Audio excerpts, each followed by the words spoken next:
From a productized workshop experience, the attendees can expect to work a lot during the afternoon and put in practice the concepts that I'll present. So they will not just hear theory, they will be able to apply those concepts to real scenarios that they are familiar with and they propose themselves. My main advice for anyone attending an online workshop for the first time is to really avoid distractions.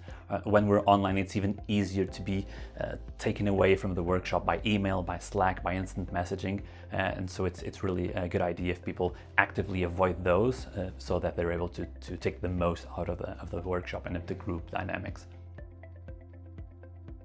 Yes, I would say briefly that there are two main ones. One is that platform businesses show up to do something new, whereas usually what they do is they get into something that was already happened and do it better and facilitate that interaction to happen. And the other myth has to do with the ability to manage them from both a product and a business strategy perspective.